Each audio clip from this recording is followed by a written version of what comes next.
Good morning. જળત્વની ચાક માત્રા નવો topic બધાએ જોઈ લીધો.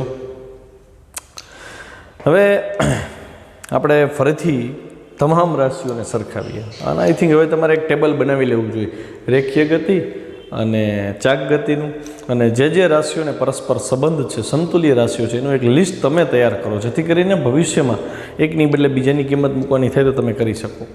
સૌથી પહેલાં શું હતું? સ્થાન એક્સ, અહીંયા કોણીય સ્થાન થીટા, રેખીય સ્થાનાંતર ડેલ્ટા એક્સ, કોણીય સ્થાનાંતર ડેલ્ટા થીટા, પછી કોણીય વેગ, રેખીય વેગ વી, તો અહીંયા કોણીય વેગ ઓમેગા, રેખીય પ્રવેગ એ, કોણીય પ્રવેગ આલ્ફા, પછી બળ, ટોર્ક, રેખીય વેગમાન, કોણીય વેગમાન. પછી આપણે કીધી હતી દળની વાત. અહીંયા દળ, તો અહીંયા આવે જડત્વની ચાક માત્રા. ઓકે. અને પછી મેં એવું કીધું હતું કે અલગ અલગ ઘણા બધા પદાર્થ આવવાના છે જેની આપણે જડત્વની ચાક માત્રા શોધવાની છે. તો જો ઓલરેડી આપણે ઘણા બધા સૂત્રનું લિસ્ટ બનાવી નાખ્યું છે. આઈ થિંક 50 ઉપર તો થઈ ગયા હશે અત્યાર સુધીમાં, જેટલા સૂત્રોની યાદી બનાવી છે ને એ. હવે અહીંથી એમ સમજો ને કે પેટા પ્રકરણ શરૂ થાય છે, મતલબ જડત્વની ચાક માત્રાના બીજા 40-50 ફોર્મ્યુલા નવા એડ થશે. દરેક પદાર્થ માટે અલગ અલગ ફોર્મ્યુલા હશે. તો આપણે 40-50 પાકા નથી કરવા, આપણે એમાંથી 5-10 જ પાકા કરશી. જેમ કે મેં તમને રિંગનું કરાવી દીધું. રિંગની જડત્વની ચાક માત્રા કેટલી હતી? એના કેન્દ્રમાંથી લંબરૂપે અક્ષ પસાર થતી હતી ત્યારે. તો એ હું તમને પૂછું ને તો તમને આવડવું જોઈએ. એ ન આવડે ને તો પછી આગળ તકલીફ પડે. મતલબ જે આપણે એવું કરશી, રોજ 1 કે 2 પદાર્થ હું તમને નવા શીખડાવતો જઈશ જેની જડત્વની ચાક માત્રા તમને આવડી જવી જોઈએ. જેમ એની સાબિતી આવે ને એમનો જે જવાબ આવે ને એ તમને મોઢે હોવો જોઈએ. બરાબર છે? તો રિંગ આપણે ભણી ગયા હતા. રિંગની અક્ષ જ્યારે એના કેન્દ્રમાંથી રિંગના સમતલને લંબરૂપે બહાર નીકળે ત્યારે જડત્વની ચાક માત્રા હતી mr². એ તમને પાક્કું હોવું જોઈએ. પછી ધીમે ધીમે હું તમને તકતી કરાવીશ, ગોળો કરાવીશ, નળાકાર કરાવીશ. તો જે પદાર્થ થતા જાય એની જડત્વની ચાક માત્રા પાક્કી કરતી જવી પડશે. ઓકે, તો થોડું કેરફુલ રહેવું પડશે. અચ્છા, દરેક પદાર્થની જડત્વની ચાક માત્રા શોધવા માટે તમારે ઘણા બધા પેટા પ્રકારમાંથી પસાર થવું પડે. અને એટલે જ જનરલી દરેક વર્ષે અમે એવું જોતા હોય કે વિદ્યાર્થીઓને આ ચેપ્ટર હાર્ડ લાગતું હોય. હાર્ડ એટલે લાગે કેમ કે ડગલે ને પગલે મહેનત કરવાની આવે ને, ડગલે ને પગલે મહેનત કરવી પડે તો હાર્ડ જ લાગે. તો જે લોકો મહેનતું છો, જે રોજે રોજ મારી સાથે ચાલો છો, થઈ જાય છે, એને વાંધો નહીં આવે. હવે અલગ અલગ પદાર્થની જડત્વની ચાક માત્રા મેળવવા માટે તમારે 2 પ્રમેય શીખવાના છે. 2 પ્રમેયનું નામ અનુક્રમે લંબ અક્ષ પ્રમેય અને સમાંતર અક્ષ પ્રમેય છે. તો પહેલાં હું લંબ અક્ષ પ્રમેય સમજાવી દઉં. બરાબર? જે લોકો આ પ્રમેયને ઇગ્નોર કરશે એનો પ્રોગ્રેસ અહીંથી અટકી જશે. મતલબ આગળ કંઈ થવાનું નથી, ભૂલી જાજો. તો લંબક્ષ પ્રમેય આવડે તો જ નેક્સ્ટ સ્ટેપ ઉપર તમે આગળ વધી શકશો. ખૂબ અગત્યનું છે. ચલો, લંબક્ષ પ્રમેય લખીને સમજાવો. પહેલાં એનું પ્રમેયનું વ્યાખ્યા છે ને 5-10 વાર લખશો તો જ યાદ રહેશે કે આમ કરવાનું છે. જો કોઈ એક સમતલીય પદાર્થ છે. સમતલીય પદાર્થ એટલે 2 ડાયમેન્શન વાળો પદાર્થ. આખું બોર્ડ છે, હું એને સમતલીય પદાર્થ કહી શકું. બોર્ડને દિવાલથી અલગ કરી તો બોર્ડની જાડાઈ જે છે એ બહુ નાની છે, ઓછી છે, જે લંબાઈ પહોળાઈની સામે બહુ મોટા. તો આને 2 ડાયમેન્શનલ ઓબ્જેક્ટ કહેવાય, સમતલીય પદાર્થ કહેવાય. સમતલીય પદાર્થ કહેવાય, લેમિના કહેવાય, તકતી કહેવાય, પ્લેટ કહેવાય. તો બધા 2 ડાયમેન્શનવાળા જ થયા. તો આ પ્રમેય હંમેશા 2 ડાયમેન્શનને જ લાગુ પડશે. જો જાડાઈ અવગણ્ય હોય તો એ ગણવાની નહીં. તો સમતલીય પદાર્થની તેના સમતલને લંબ અક્ષને અનુલક્ષીને જડત્વની ચાક માત્રા, એ જે વિધાન કહેવા માગે છે એ સમજાવું. માની લો કે તમે એક લંબચોરસ પ્લેટ લીધી છે. આ પ્લેટ છે, આપણું બોર્ડ જ લઈ લીધું એમ સમજો ને, હાથમાં રાખી આવી રીતે અને જોઈએ છીએ, સમજીએ છીએ. આવી રીતે પ્લેટ પડી છે. તો તમને કીધું છે આની લંબ અક્ષ. તો આની લંબ અક્ષ હું અહીંથી દોરું છું. જો આ લંબ અક્ષ થઈ કે નહીં? આ બોર્ડનું દ્રવ્યમાન કેન્દ્ર છે સી. બરાબર? ગુરુત્વ કેન્દ્ર કહી શકો. તો આ લંબ અક્ષ થઈ. તમને એમ કે છે કે સમતલીય પદાર્થનું જે સમતલ છે એ સમતલમાંથી લંબ રૂપે જે અક્ષ છે, લંબ અક્ષ છે, એને અનુલક્ષીને જડત્વની ચાક માત્રા. તો શબ્દ આવો થાય, એને અનુલક્ષીને એટલે કે આખું બોર્ડ જો આની ફરતે ઘૂમે તો એની જડત્વની ચાક માત્રા આઈ બરાબર લંબ અક્ષને અનુલક્ષીને એ ભ્રમણ કરે ને, અનુલક્ષીને મતલબ એને ફરતે ફરવાનું ઇમેજિન કરવાનું, તો એની જડત્વની ચાક માત્રા કોના જેટલી હોય? તો સાંભળજો, એ તેની સાથે સંગામી હોવું એટલે તો કે એક રેખા, બીજી રેખા, ત્રીજી રેખા, ત્રણેય રેખા એક જ બિંદુએ છેદે ને આને સંગામી રેખા કહેવાય.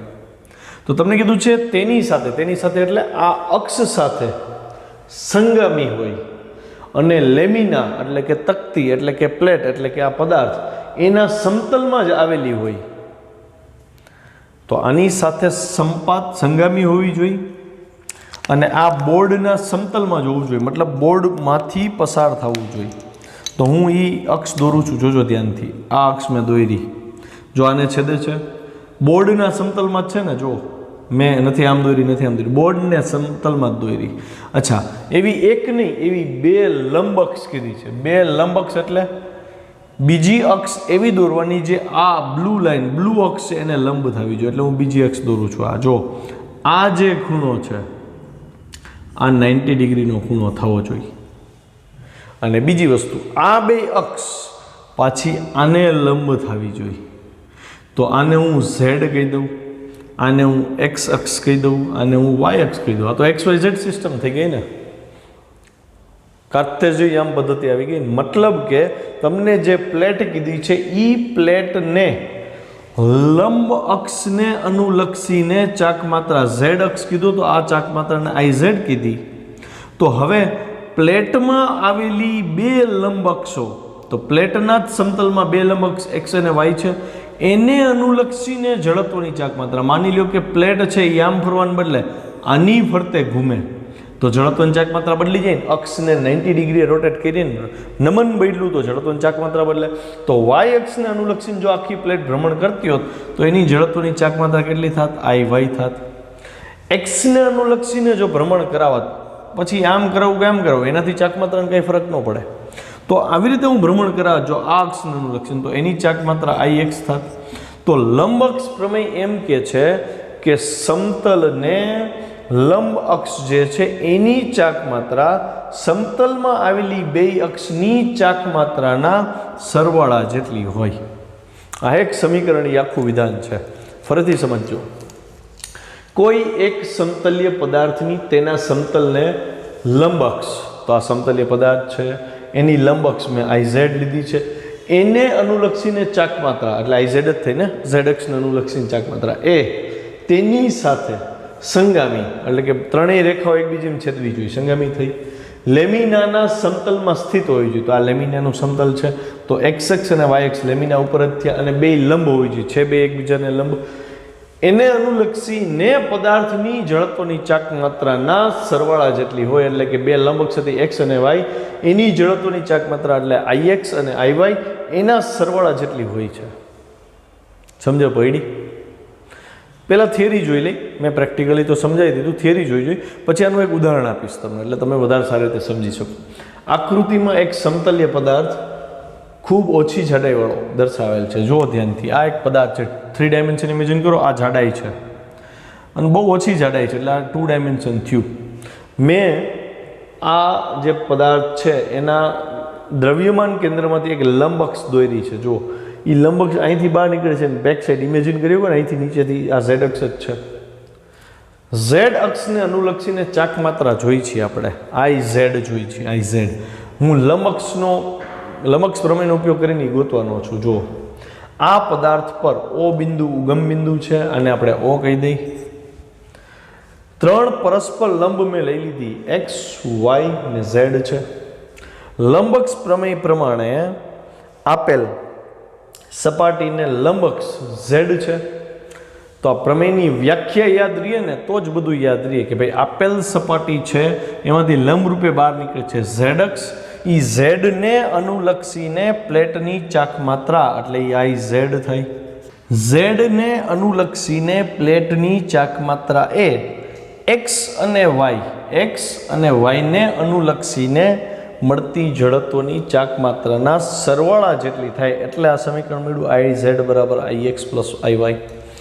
જો હું આ લખું તો આનો મતલબ હું એવો કરું છું કે જો પદાર્થ એક્સ અક્ષ ફરતે ભ્રમણ કરતો હોત તો એની જડત્વની ચાકમાત્રા આ છે. આનો મતલબ પદાર્થ વાય અક્ષની ફરતે ભ્રમણ કરે છે ત્યારની ચાકમાત્રા છે. આનો મતલબ ઝેડ અક્ષની ફરતે ભ્રમણ કરે છે તો આ ચાકમાત્રા છે. બરાબર. અચ્છા, અહીંયા તમે ધ્યાનથી જુઓ, આ એક્સ અક્ષ છે, વાય અક્ષ છે અને ઝેડ અક્ષ છે. તો હું એવું કહી શકું કે આ પ્લેટ જે છે એ એક્સ વાય સમતલમાં પડેલી છે, કેમ કે એના પી બિંદુને જો એક્સ એમને વાય મળે, પી બિંદુ છે એ આ સપાટી ઉપરનું બિંદુ છે. બરાબર છે. તો આ એક્સ વાય સમતલની વાત હતી. એક્સ વાય સમતલની વાત હતી ત્યારે આ સમીકરણ મળ્યું. જો અહીંયા એક્સ વાય આવ્યા, એક્સ વાય સમતલની વાત હતી. હવે માની લો કે હું વાય ઝેડ સમતલની વાત કરું, એક્સ ઝેડ સમતલની વાત કરું, તો જોજો હવે આ આકૃતિને થોડીક હું ડિસ્ટર્બ કરું છું. હું એમ કહું છોકરાઓ કે એક પ્લેટ એવી ઇમેજિન કરો જે એક્સ ઝેડ પ્લેનમાં હોય. તો આ એક્સ છે, આ ઝેડ છે. તો અહીંયા હું એક પ્લેટ ડ્રો કરું છું. જોજો ધ્યાનથી, આ પ્લેટ મેં ડ્રો કરી છે. જો આ કઈ સપાટી થઈ, આ દિવાલ આમ બનીને એક્સ ઝેડ સમતલમાં થઈને, તો તમારે શું કરવું પડે? તો કે અહીંથી લંબઅક્ષ લઈ વાય, તો આ લંબઅક્ષ છે, તો આના સમતલમાં એક આ અક્ષ છે ને એક એક્સ અક્ષ છે. તો એક્સ ઝેડ સમતલમાં તમારે ચાકમાત્રા આઈ વાય ગોતાય.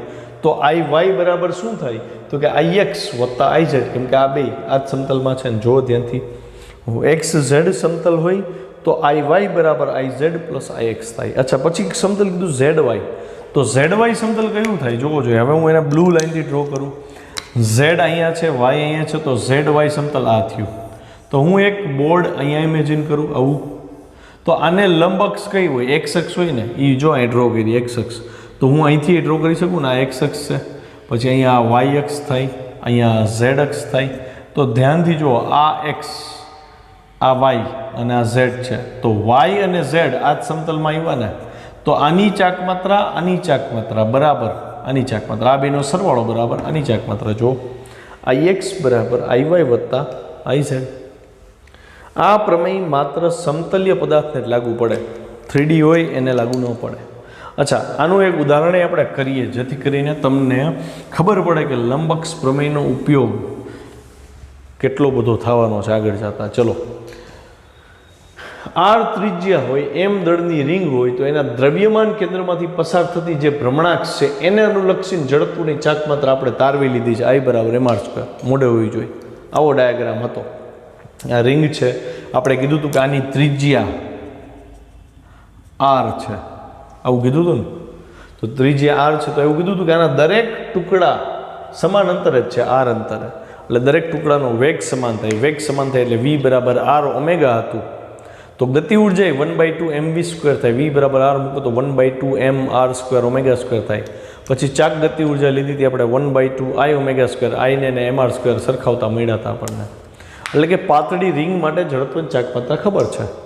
હવે હું અહીંયા લંબઅક્ષ પ્રમેય ગોતવા માંગુ છું. અહીંયા મેં ભ્રમણાક્ષ જે લીધી છે ને, ભ્રમણાક્ષ છોકરાઓ, એ ક્યાંથી લીધી છે? તો કે કેન્દ્રમાંથી પસાર થાય છે અને વીટી જે છે ને એને પાછી લંબ છે. તો વીટી 2 ડાયમેન્શનલ પદાર્થ લ્યો, પાતળી વીટી રહી. હવે હું તમને એમ કહું કે ચલો વીટીનો અક્ષ ડ્રો કરો. જોજો, હું બ્લેક પેનનો ઉપયોગ કરું છું. તો આ વીટીનો અક્ષ થયો, સામસામા બિંદુ એટલે અક્ષ થયો. હું તમને એમ કહું મારે વીટીને છે ને આ અક્ષને ફરતે મતલબ આખું રાઉન્ડ આવી રીતે નથી ફેરવવી. બરાબર છે? એટલે એમ સમજો ને કે શું ઉદાહરણ આપું તમને? યસ, માની લો કે આ તમારા માટે ચોરસ પ્લેટ છે ને, એને બદલે રિંગ ઇમેજિન કરજો ને. તો મારે વીટીને છે ને આમ નથી ફેરવવી, આવી રીતે નથી ફેરવવી. અત્યારે જે ચાકમાત્રા ગોઈતી ને એમાં વીટી એ લંબ અક્ષ, એટલે કે આમાંથી અક્ષ બહાર નીકળે છે ને એમાં ભ્રમણ આવી રીતે કરે છે. મારે એમ નથી ફેરવવી. હું આ સમતલ ઉપરની જ એક અક્ષ લઉં. માની લો કે મેં અક્ષ આમ લીધી, તો હવે આનું ભ્રમણ મારે કરાવવું છે. તો એ ભ્રમણ આમ કરશે. સમજ પડી? મારે વીટીને આમ ફેરવવી છે. તો આ ભ્રમણ અને આ ભ્રમણમાં કાંઈ ફરક પડે? ઘણો બધો ફરક પડે. મતલબ જડત્વની ચાકમાત્રા બદલાશે. અચ્છા, માની લો કે હું આ અક્ષ લઉં, આવડી આ અક્ષ. તો હવે એનું ભ્રમણ જો, એનું ભ્રમણ અહીંથી થશે આવી રીતે. તો આ ભ્રમણ લંબચોરસ પ્લેટ છે એટલે બેય માટે ભ્રમણ બદલી ગયું ને.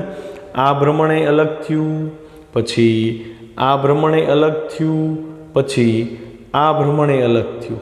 સમજો પડી? ત્રણેય ભ્રમણ અલગ થયા તો ત્રણેય ચાકમાત્રા અલગ હોય. પણ વર્તુળ માટે ઇમેજિન કરો જોઈએ આ વર્તુળ છે તો હું એને આમ ભ્રમણ કરાવું કે પછી આમ ભ્રમણ કરાવું આ અક્ષને અનુલક્ષીને, તો વર્તુળ તો બે બાજુ સરખું જ થશે. એટલે વર્તુળ માટે મારે વ્યાસને અનુલક્ષીને ચાક માત્રા ગોતવી છે. તો મારા માટે ભ્રમણાક્ષ હવે આ છે બ્લેક લાઇનવાળી. કઈ છે?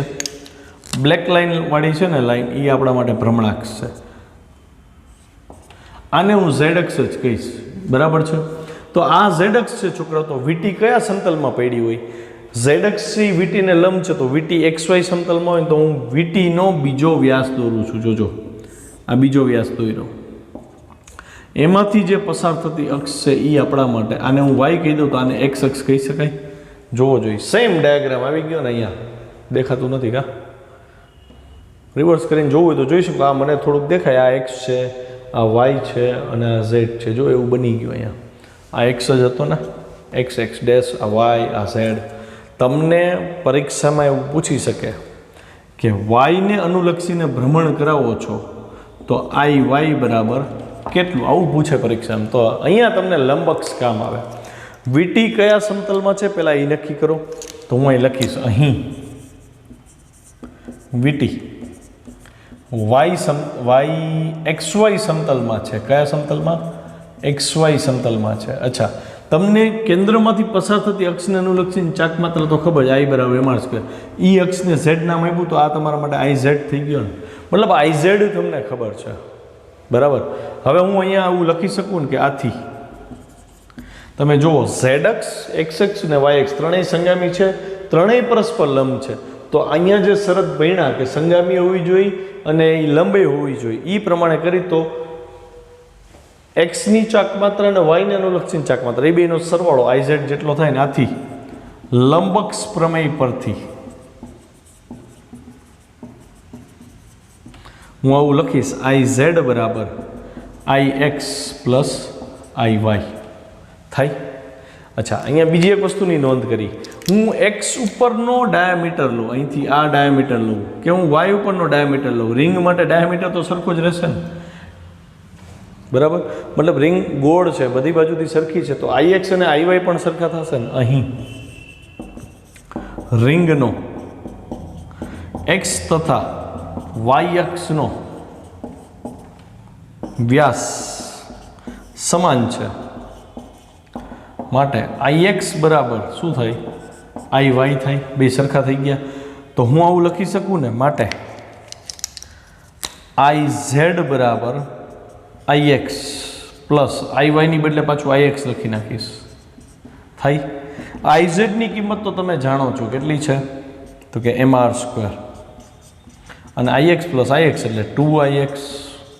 તો આઈ એક્સ તમને મળી ગયું. જો આઈ એક્સ બરાબર 1/2 MR સ્ક્વેર. એનો મતલબ એવો થયો ને છોકરો, લંબઅક્ષને અનુલક્ષીને ભ્રમણ કરે તો ચાક માત્ર આટલી. અને જો ભ્રમણાક્ષ વ્યાસ થઈ જાય, વ્યાસ ઉપર ફરે, પછી એક્સ ઉપર હોય કે વાય ઉપર હોય, આઈ એક્સ અને આઈ વાય સરખા જ હતા એટલે હું અહીં બરાબર આઈ વાય પણ લખી શકું ને.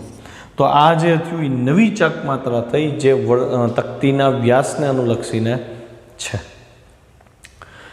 જ્યાં લંબઅક્ષ પ્રમેય ટેક્સ્ટબુકમાં આપ્યો છે ને પેજ કાઢો.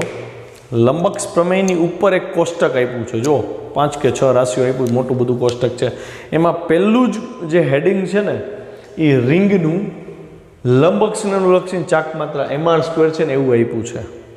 બરાબર? અને પછી એના પછીનો જે બીજો ક્રમ છે ને એમાં રિંગના વ્યાસને અનુલક્ષીને ચાક માત્રા કીધી છે. એમાં જુઓ MR²/2 છે. તો એમાં સીધું આપી દીધું છે. આપણને આ સાબિત કરતાં આવડવું જોઈએ. પરીક્ષામાં પૂછાય થિયરી આવી આખી, તો એ તમને MCQ પૂછે તો એ સાબિત કરતાં આવડે તો આગળ વધશો ને. એટલે આ આવડવું બહુ જરૂરી થાય. આઈ એક્સ કયો કે આઈ વાય કયો, એવી રીતે હું ગમે એ વ્યાસ લઈ લઉં. વ્યાસ તો બધા સરખા જ રહેવાના. તો હું ગમે એ વ્યાસ લઈ લઉં, વ્યાસને અનુલક્ષીને તકતીની ચાક માત્રા MR²/2 જ આવશે. ક્લિયર છે? આમાં કંઈ ન આવડે એવું છે નહીં. બરાબર? અચ્છા, હજી એક મહત્ત્વની વસ્તુ, આપણે ચક્રાવર્તનની ત્રિજ્યા ભણ્યા ને, ચક્રાવર્તનની ત્રિજ્યા ફરીથી ડિટેલથી અહીંયા લઈ છીએ. જોજો ધ્યાનથી. આપણને ખબર છે કે ભાઈ આઈ બરાબર MK² લઈ તો કે બરાબર શું છે? ચક્રાવર્તનની ત્રિજ્યા. બરાબર?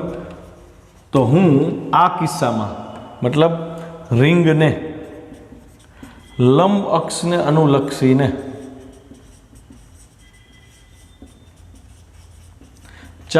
ચક્રાવર્તનની ત્રિજ્યા ગોતવી છે આપણે. કોની ત્રિજ્યા ગોતવી છે? ચક્રાવર્તનની ત્રિજ્યા. એટલે તમે અહીં શું લખશો? આઈ ઝેડ બરાબર શું છે? mr સ્ક્વેર ને i બરાબર mk સ્ક્વેર સાથે સરખાવી દો. તો તમે કહેશો ને કે બરાબર શું મળ્યું? જો આ બેન સરખાવો, એમ ઉડી જાય. આર સ્ક્વેર બરાબર કે સ્ક્વેર, તો કે બરાબર આર થાય ને. તો પાતળી રિંગ અને એમાંય ભ્રમણાક્ષ જો અવળિયા હોય તો એની ચક્રાવર્તનની ત્રિજ્યા આર થાય છે. તો એ ચક્રાવર્તનની ત્રિજ્યાનો ફરીથી મતલબ સમજાવો. એનો મતલબ એવો થયો કે તમે રિંગનો અભ્યાસ કરો કે પછી રિંગ જેટલું જ દળ ધરાવતો એક ટુકડો છે, જેનું દળ રિંગ જેટલું જ છે, આ ટુકડાને એક ભ્રમણાક્ષથી કે બરાબર આર અંતરે રાખો અને એનું ભ્રમણ કરાવો.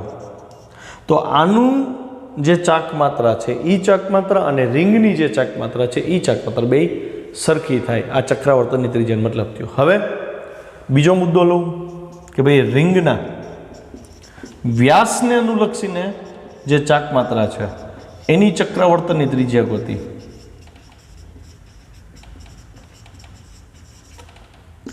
તો રિંગના વ્યાસને અનુલક્ષીને જડત્વની ચાક માત્રા આઈ બરાબર શું હતું? mr સ્ક્વેર બાય 2 હતું. જો mr સ્ક્વેર બાય 2 એને આઈ બરાબર mk સ્ક્વેર સાથે સરખાવવાનું છે. તો તમે જોવો જોઈએ કે સ્ક્વેર બરાબર શું મળ્યું? R square by 2. તો કે બરાબર મળ્યું આર બાય √2. આવું થયું. તો મતલબ ચક્રાવર્તનની ત્રિજ્યા જો બદલી ગઈ. તો એનો મતલબ શું થયો? તો કે એમ દળ ધરાવતું પદાર્થ એને એ જ ભ્રમણાક્ષ ઉપર આર બાય √2 એટલે કે આનાથી ઓછું અંતર થયું ને એટલા અંતરે રાખો અને પછી ભ્રમણ કરાવો અને જે ચાક માત્રા મળે એ ચાક માત્રા આના વ્યાસને અનુલક્ષીને ચાક માત્રા જેટલી થાય. બરાબર? આમાં અત્યારે બહુ ઊંડા નહીં ઉતરો તો હાલશે. પ્રેક્ટિસ કરશો પછી સમજાવવા મળશે. પણ યાદ રાખવું, જો ચક્રાવર્તનની ત્રિજ્યા ગોતવાનું કે તો મૂળ ચાક માત્રાને ચક્રાવર્તનની ત્રિજ્યાવાળી જે ચાક માત્રા છે બેન મેચ કરી દેવું. બાકી બધું ઉડી જશે. પછી અહીંયા કે સ્ક્વેર ને અહીંયા જે આર સ્ક્વેરના પદમાં જે કાંઈ હોય બેન મેચ કરી દેવા. અહીંયા કેમ કે સ્ક્વેર બરાબર આર સ્ક્વેર બાય 2 હતું તો એ બેન મેચ કરી દીધા, એમ ઉડાડી દીધા. તો કે સ્ક્વેર બરાબર આર સ્ક્વેર બાય 2 એટલે કે બરાબર બાય √2 થયું. તો આ થઈ ચક્રાવર્તનની ત્રિજ્યા. અત્યારે ચક્રાવર્તનની ત્રિજ્યા આવડે ને તો એ બહુ મોટી વાત છે. તો એ કોષ્ટક છે ને એમાં તમે પહેલું અને બીજું બેમાં જો ચક્રાવર્તનની ત્રિજ્યાનું એક ખાનું આપ્યું હશે તો એમાં બેમાં મેં ચક્રાવર્તનની ત્રિજ્યા મેળવીને એ એમાં આપી છે. કેમ આવી ને મેં તમને શીખડાવી. હજી એમાં જેટલા પદાર્થ છે ને એ આપણે બધાય વારાફરતી શીખવાના થશે. ચલો, નવો ટોપિક છે ક્વેશ્ચન 49 સમાંતરક્ષ પ્રમેય. તો જો જડત્વની ચાક માત્રાને લગતા પ્રોબ્લેમ્સ તો જ સોલ્વ થાય જો આપણને લંબક્ષ પ્રમેય અને સમાંતરક્ષ પ્રમેય આ બે કડકડાટ હોવા જોઈએ.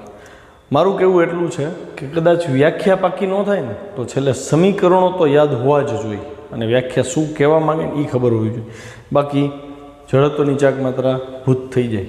બરાબર? ચલો, થિયરી સમજાવતો પહેલાં એમને એમ સમજાવી દો. જુઓ ધ્યાનથી. આ ઓ બિંદુ છે ને એ કોઈ એક દ્રઢ પદાર્થનું દ્રવ્યમાન કેન્દ્ર જ છે. મતલબ સીથી દર્શાવી શકો તમે એને. દ્રવ્યમાન કેન્દ્ર જ છે એમ સમજો. બરાબર? અને આ એક દ્રઢ પદાર્થ છે. ઓમાં કેમ લંબક્ષમાં શરત હતી કે 2 ડાયમેન્શનનો જોવો જોઈએ, સમતલો જોવો જોઈએ. આમાં એવી કોઈ શરત નથી. આ કોઈ પણ આકાર ધરાવી શકે. 2 ડાયમેન્શન હોઈ શકે, 3 ડાયમેન્શન હોઈ શકે, 1 ડાયમેન્શન હોઈ શકે, કોઈ પણ હોઈ શકે. બરાબર? હવે તમને એમ કહે છે કે સમાંતરક્ષ પ્રમેય સમજવો છે તો ઉપયોગ શું એનો? તો કે ભાઈ આ જે મેં અક્ષ દોરી, બરાબર, તમે જોઈ શકો છો દ્રવ્યમાન કેન્દ્રમાંથી પસાર થતી અક્ષ છે. ખરેખર મારે પહેલાં એ દોરવાની જરૂર નથી. હું તમને એમ પૂછું કે એક રેન્ડમ અક્ષ તમે ચૂઝ કરી, માની લો કે એક રેન્ડમ બિંદુ લીધું ઓડેસ અને ઓડેસમાંથી પસાર થતી અક્ષ તમે આવી રીતે લીધી તો ઓડેસ ઝેડ આ અક્ષ છે અને આ છે જ નહીં એવું ઇમેજિન કરી લઈએ આપણે. તો આ અક્ષ છે. મતલબ અહીંયા તમે એક પદાર્થમાં આખામાં અહીંયા હોલ કરી વચ્ચેથી એક સળીઓ પસાર કરી, હવે આને તમે ધક્કો મારો તો આ સળીઓ ધરી થઈ જશે અને આખો પદાર્થ એની ફરતે ભ્રમણ કરે ને. મતલબ કે મારે જો ભ્રમણ આખો પદાર્થ આની ફરતે કરે તો મારે આની ચાક માત્રા ગોતવી છે. ઝડત્વની ચાક માત્રા. તો આ અક્ષને મેં ઝેડ ડેશ એક્સિસ કહી દીધું છે. તો આની ફરતે મારે ચાક માત્રા જોઈ છે, તો આની ફરતે જે ઝડત્વની ચાક માત્રા મળશે એને હું આઈ ડેશ કહીશ. તો આ શોધતા શીખવું છે. તો કેવી રીતે શોધવું? તો કે તમારે એવું કરવાનું કે જે અક્ષને અનુલક્ષીને ચાક માત્રા શોધવી છે એને પેરેલલ એક્સિસ, સમાંતર અક્ષ એવી રીતે દોરો કે જે પદાર્થના દ્રવ્યમાન કેન્દ્રમાંથી પસાર થતી હોવી જોઈએ. તો મેં આને સમાંતર અક્ષ દોરી અને ઈ અક્ષ દ્રવ્યમાન કેન્દ્રમાંથી જ પસાર થાય છે. મેં દ્રવ્યમાન કેન્દ્ર ઉપર ઉગમ બિંદુ લઈ લીધું છે. સમજ પડી ગઈ?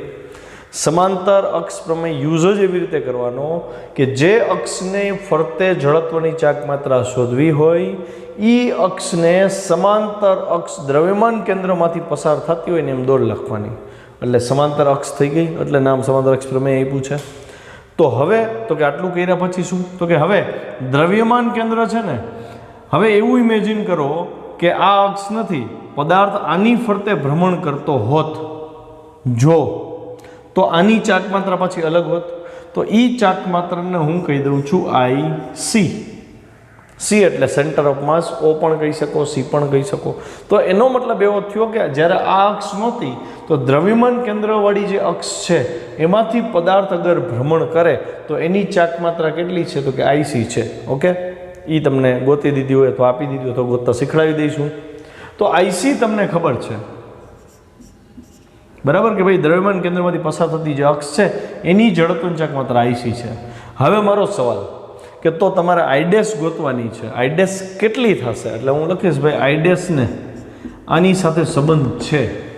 પણ શું સંબંધ છે? તો જોજો ધ્યાનથી. તો કે ભાઈ તમે જે પસંદ કરેલી અક્ષ છે એની ઝડપની ચાક માત્રા ઈ એને સમાંતર અક્ષ દ્રવ્યમાન કેન્દ્રમાંથી પસાર થાય ઈ અક્ષને અનુલક્ષીને જે ઝડપની ચાક માત્રા છે ઈ ચાક માત્રા પ્લસ પદાર્થનું દળ કેટલું લીધું છે મેં? એમ. પદાર્થનું દળ એમ અને બે સમાંતર અક્ષ વચ્ચેનું જે લંબ અંતર છે, મતલબ અહીંયા 90 ડિગ્રી અહીંયા 90 ડિગ્રી બને એવું જે અંતર છે મેં ધાર લીધું એ, એનો વર્ગ નો ગુણાકાર નો સરવાળો થાય એટલી એની ચાક માત્રા થાય. ફરીથી આપેલ અક્ષ જે છે એની ઝડપની ચાક માત્રા દ્રવ્યમાન કેન્દ્રમાંથી પસાર થતી આને સમાંતર અક્ષને અનુલક્ષીને ચાક માત્રા આઈસી તથા આનું દળ બે અક્ષ વચ્ચેના અંતરનો વર્ગ ઈ બેનો ગુણાકાર અને આ બેનો સરવાળો એટલે આઈડેસ મળે. બધાને ભૂલ પડે, થોડું કોમ્પ્લિકેટેડ લાગે એનું કારણ જ આ છે. બહુ જાજી પ્રોસિજરમાંથી પાસ થયા. ફરીથી આની ઝડપની ચાક માત્રા દ્રવ્યમાન કેન્દ્ર માટેની ઝડપની ચાક માત્રા ગુણ્યા વત્તા પદાર્થનું દળ ગુણ્યા બે અક્ષ વચ્ચેના લંબ અંતરનો વર્ગનો ગુણાકાર એનો સરવાળો કરો એટલે તમને કુલ ચાક માત્રા મળે. થિયરી જોઈ લઈ પછી આનું એક ઉદાહરણ આપીશ તમને. ચલો, આ આકૃતિ છે ને મેં ઇઝી કરીને દીધી છે. ટેક્સ્ટબુક વાળી આકૃતિ હાર્ડ છે, તમે આ દોરશો તો ચાલશે. સમાંતર અક્ષ પ્રમેય જોજો, હવે આ સમજાઈ જશે. મેં આ સમજાવ્યું ને, કોઈ પણ અક્ષ એટલે ઝેડ ડેશની વાત છે, કોઈ પણ અક્ષને અનુલક્ષીને પદાર્થની ઝડપની ચાક માત્રા એટલે કે આની ચાક માત્રા આઈ ડેશની વાત કરે છે એ પદાર્થના દ્રવ્યમાન કેન્દ્રમાંથી પસાર થાય છે સમાંતર અક્ષને અનુલક્ષીને. આને સમાંતર અક્ષને અનુલક્ષીને લીધેલ પદાર્થ એટલે કે આ પદાર્થની ઝડપની ચાક માત્રા એટલે કે આઈસી, આમાંથી પસાર થતી અને સમાંતર અક્ષને અનુલક્ષીને ઝડપની ચાક માત્રા આઈસી અને તેના દ્રવ્યમાન એટલે કે તેનું દળ અને બે સમાંતર અક્ષ વચ્ચેનું લંબ અંતર એટલે કે એ ના વર્ગ એટલે એ વર્ગ ના ગુણાકાર ના સરવાળા જેટલી હોય છે ને. મસ્ત 5 વાર લખો ને માંડ આવડે. કા સૂત્ર પાકું કરી લેવાય. દ્રવ્યમાન કેન્દ્રમાંથી પસાર થતી ઝડપની ચાક માત્રા ગુણ્યા પદાર્થનું દળ ગુણ્યા બે અક્ષ વચ્ચેના અંતરનો વર્ગ, તો ફટાફટ થઈ જશે. ચલો, આકૃતિમાં એક અનિયમિત આકારનો પદાર્થ છે જેમાં બે સમાંતર અક્ષ ઝેડ અને ઝેડ ડેશ દર્શાવેલ છે. બંને વચ્ચેનું લંબ અંતર OO ડેશ બરાબર એ છે. મેં એ લઈ લીધું. ઝેડ અક્ષ એ પદાર્થના દ્રવ્યમાન કેન્દ્રમાંથી પસાર થતી હોવી જોઈએ. આ ઝેડ અક્ષમાં રહેમત દોરવાની જે દ્રવ્યમાન કેન્દ્રમાંથી પસાર થાય. તો જોજો આ વાક્ય મેં એડ કરી દીધું છે, PDF ફાઇલમાં નથી, તમે એડ કરો તો મજા આવશે. સમાંતર અક્ષ પ્રમાણે, સમાંતર અક્ષ પ્રમેય પ્રમાણે Z ડેશને અનુલક્ષીને ચાક માત્રા I ડેશ એટલે કે અવડિયા E દ્રવ્યમાન કેન્દ્ર O માંથી પસાર થતી સમાંતર અક્ષ અને સમાંતર અક્ષ Z ને અનુલક્ષીને ચાક માત્રા IC તથા પદાર્થના દળ M અને બે અક્ષ વચ્ચેના અંતર, લંબ અંતર એ ના વર્ગના ગુણાકારના સરવાળા જેટલી થાય, એટલે કે I ડેશ બરાબર IC plus MS². Most important formula છે. પ્રશ્ન એ પૂરો. હવે આનું ઉદાહરણ તમને સમજાવું છું, જોજો. અને આના જેવા બે હોમવર્કમાં આપવાનો છું, તો થોડુંક પ્રેક્ટિસમાં ધ્યાન દેવું. ચલો ઉદાહરણ જોઈ લઈ. ઉદાહરણ આપ્યું છે મેં, રિંગના વ્યાસાંત બિંદુએ રિંગના સમતલને લંબ અક્ષને અનુલક્ષીને જડત્વની ચાક માત્રા મેળવો. પેલો ડાયાગ્રામ ડ્રો કરીએ. જો સમજો ડાયાગ્રામ શું છે, રિંગના વ્યાસાંત બિંદુની વાત છે. તો પહેલાં હું રિંગ દોરી લઉં, બરાબર. આપણે રિંગ દોરી લીધી, પાતળી રિંગ દોરવાની કીધી છે. ચલો હવે હું હજી આની ભ્રમણાક્ષ તો દોરતો જ નથી. તમને જે રકમમાં કીધું છે ને કે કોને માટે ચાક માત્રા ગોતવાની છે એની વાત છે. પહેલાં એને સમજી લઈને શું ક્વેશ્ચન છે. રિંગના વ્યાસાંત બિંદુ, તો હું ગમે ત્યાં વ્યાસ દોરી શકું. મને અત્યારે ઇઝી આ દેખાય છે, તો હું વ્યાસ અહીંયા દોરું છું. આ સેન્ટર છે, તો આ બિંદુ A છે, આ બિંદુ B છે, વ્યાસ થયો. B બિંદુ વ્યાસાંત બિંદુ છે, એમાંથી પસાર થતી અને રિંગના સમતલને લંબ. રિંગ છે ને છોકરાઓ અત્યારે જમીન ઉપર પડેલી છે, આમ વિચારો, એટલે આવી રીતે પડેલી છે આમ. તો વ્યાસ એ જમીન ઉપર જ થયો. એને લંબ અક્ષ કીધી છે, એટલે લંબ અક્ષ આમ થશે ને, બરાબર ને. તો હું આને લંબ અક્ષ દોરું છું, જોજો ધ્યાનથી. આ લંબ અક્ષ દોરી.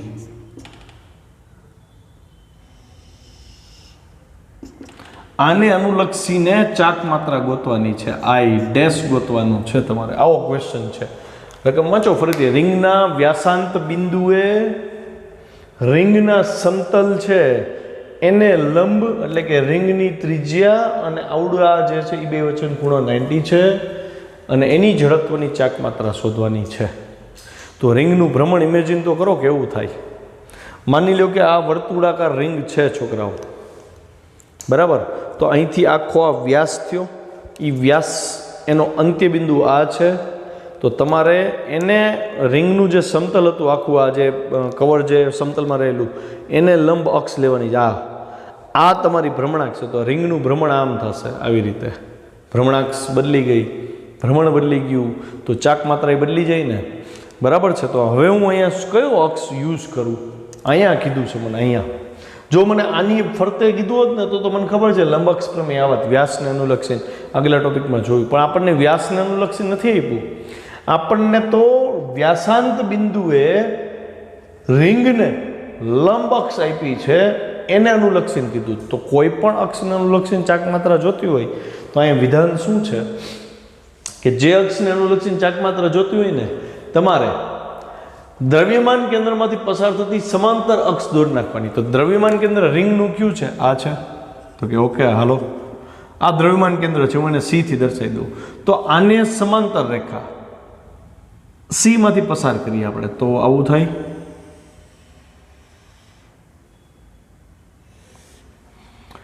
તો આ મૂળ રેખાથી જે દ્રવ્યમાન કેન્દ્રમાંથી પસાર થાય છે અને રિંગ આની ફરતે ભ્રમણ કરે, તો આની ચાક માત્રાને આપણે દ્રવ્યમાન કેન્દ્રમાંથી પસાર થતું એટલે IC કહી દઈએ ને.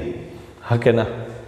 સમજાય એવી વાત છે ને. હવે તો હવે બે અક્ષ તમને મળી ગઈ, બે પેરેલલ લઈ લીધી. હું સમાંતર અક્ષ પ્રમેય યુઝ કરીશ. કેમ મેં આ જ લીધી? તો કે સમાંતર અક્ષ પ્રમેય કીધું છે ને, દ્રવ્યમાન કેન્દ્રમાંથી જે પસાર થતી રેખા હોય એને અનુલક્ષીને ચાક માત્રા પ્લસ રિંગનું દળ, પછી બે અક્ષ વચ્ચેના લંબ અંતરના વર્ગના ગુણાકારનો સરવાળો, એટલે આને અનુલક્ષીને ચાક માત્રા થાય. આને અનુલક્ષીને ચાક માત્રા I ડેશ છે, આની ચાક માત્રા IC છે. રિંગનું દળ M છે, રિંગની ત્રિજ્યા R હતી, તો અહીંથી આ અંતર R થયું ને, તો આપણા માટે A બરાબર જ R થઈ ગયો ને. તો હું અહીં શું લખીશ? સમાંતર અક્ષ પ્રમેય પ્રમાણે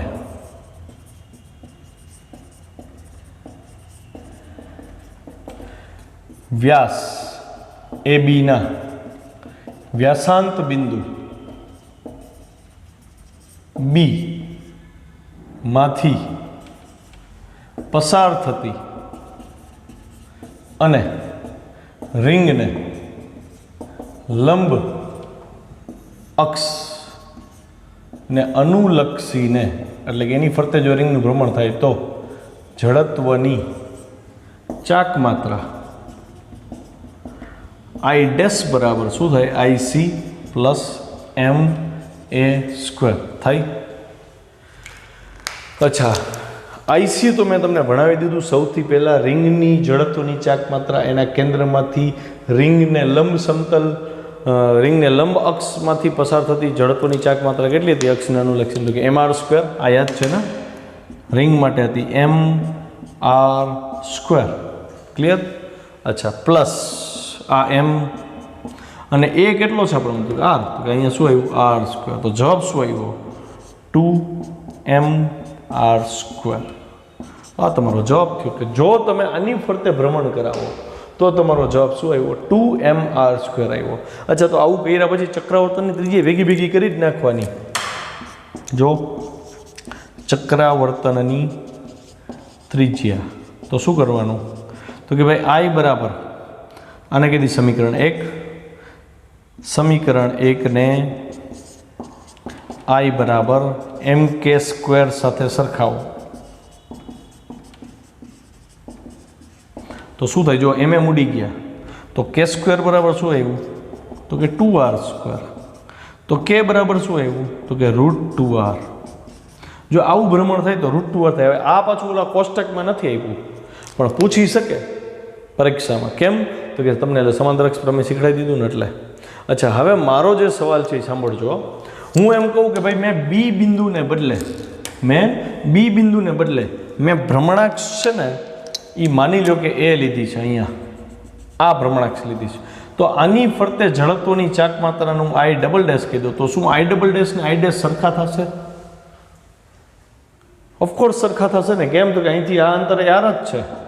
અહીંયા સૂત્ર એ જ આવશે ને IC પ્લસ MA² એ એટલે R થયો. તો આની ચાક માત્રા આટલી જ થશે 2MR². તમને જે હોમવર્કમાં આપવાનું છું એ સમજી લ્યો ધ્યાનથી. હું અહીંયા એક બિંદુ લઉં છું, આ અક્ષ લીધી, જોજો આ બે વચ્ચેનું અંતર હું આપી દઉં છું R/3. આ અંતર R/3 છે. તમારે આ અક્ષને માની લો કે હું Y અક્ષ કહી દઉં તો તમારે Y અક્ષને અનુલક્ષીને ચાક માત્રા, નામ નથી આપવું, જવા દો ને. તમારે આ અક્ષને અનુલક્ષીને I' ચાક માત્રા છે તો I' ગોતવાનું છે. આને માટે બે વચ્ચેનું અંતર R/3 લેવાનું છે. પછી હજી એક બિંદુ આપી દઉં છું અહીંયા. તો આ જે અંતર છે, આ અંતર, આ અક્ષ ડ્રો કરી, અહીંથી આ અંતર છે ને હું 2R/3 આપી દઉં છું. તો આને અનુલક્ષીને જડત્વની ચાક માત્રા I4' કરી દીધા છે. ગોતજો. ચલો, આ બે હોમવર્કમાં. બરાબર? આજે લેક્ચર અહીં પૂરો કરીએ.